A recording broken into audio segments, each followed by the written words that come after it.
مسیح یسوع کے ببرکت اور عظیم نام میں آپ کی سلامتی ہو۔ میرے عزیزو، دعا کرنا جو ہے وہ ہمارے لیے سانس لینے کے برابر ہے۔ بہت سے لوگ دعا کے بارے میں سوچتے ہیں کہ دعا کرنے کا درست طریقہ کیا ہے، ہمیں کس طرح دعا کرنی چاہیے، اور لوگوں کے ذہنوں میں اس بارے میں بہت سے سوالات آتے ہیں۔ ان میں سے کچھ سوالات میں آپ کے سامنے پیش کرتی ہوں۔ جیسے کہ کچھ لوگ کہتے ہیں کیا کھڑے ہو کر، بیٹھ کر، گھٹنوں کے بل ہو کر یا جھک کر دعا کرنا سب سے بہتر ہے؟ کیا ہمارے ہاتھ کھلے بند یا خدا کی طرف اوپر اٹھے ہونے چاہیے؟ کیا دعا کرتے وقت ہماری آنکھیں بند ہونی چاہیے؟ چرچ کی عمارت کے اندر دعا کرنا بہتر ہے یا باہر کھلے آسمان کے نیچے؟ کیا ہمیں صبح کے وقت دعا کرنی چاہیے، جب ہم جاگتے ہیں، یا رات کو سونے سے پہلے دعا کرنی چاہیے؟ کیسے مخصوص الفاظ ہیں جو ہمیں اپنی دعاؤں میں استعمال کرنے کی ضرورت ہے؟ ہمیں اپنی دعا کا آغاز کیسے کرنا چاہیے؟ دعا کو ختم کرنے کا درست طریقہ کیا ہے؟ یہ سوالات اور بہت سے اور عام سوال ہیں جو دعا کے بارے میں اکثر پوچھے جاتے ہیں۔ تو میرے عزیزو، آج ہم سیکھیں گے کہ دعا کرنے کا درست طریقہ کیا ہے۔ اکثر لوگ دعا کو جادوئی فارمولہ سمجھتے ہیں۔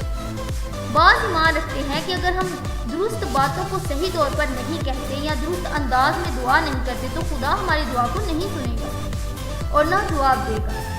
ایسا ایمان مکمل طور پر بائبل کے خلاف ہے۔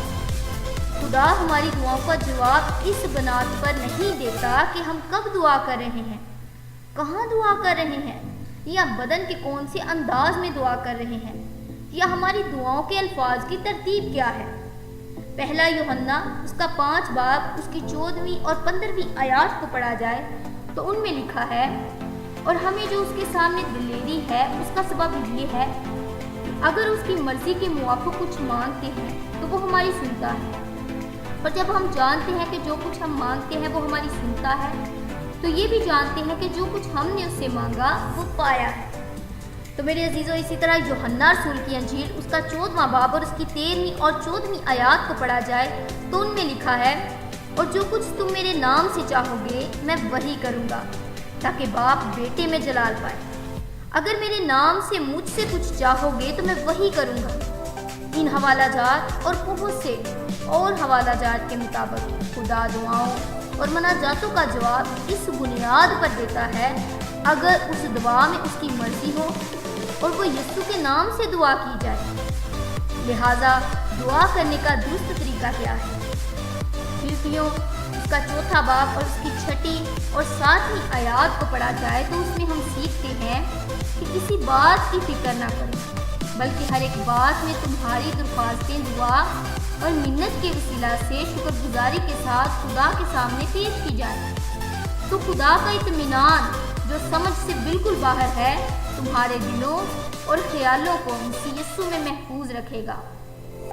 میرے عزیزو، ہمیں دعا کرتے وقت خدا کے سامنے اپنے دلوں کو کھول دینا چاہیے اور ایمانداری کے ساتھ اپنے دلوں کو انڈھیلنا چاہیے، کیونکہ جتنا ہم خدا کو جانتے ہیں اس سے بہتر وہ ہمیں جانتا ہے۔ ہمیں اس بات کو اپنے ذہن میں رکھتے ہوئے اپنی درخواستیں خدا کے سامنے رکھنی چاہیے کہ خدا جانتا ہے کہ بہتر کیا ہے، اور وہ ہماری اس درخواست کو قبول نہیں کرے گا جس میں اس کی مرضی نہیں ہے۔ ہمیں دعا میں صرف درست الفاظ استعمال کرنے کی فکر مندی کیے بغیر خدا کے لیے اپنی محبت، شکر گزاری اور پرستش کا اظہار کرنا چاہیے۔ خدا ہمارے الفاظ کی طاقت کے مقابلے میں ہمارے دلوں کی حالت میں زیادہ دلچسپی لیتا ہے۔ دعا کے لیے بائبل مقدس جو ہمیں نمونہ اور پیٹرن فراہم کرتی ہے وہ ہم متی رسول کی انجیل اس کا 6 باب اور اس کی 9ویں آیت سے لے کر 13ویں آیات کو پڑھ کر سیکھ سکتے ہیں۔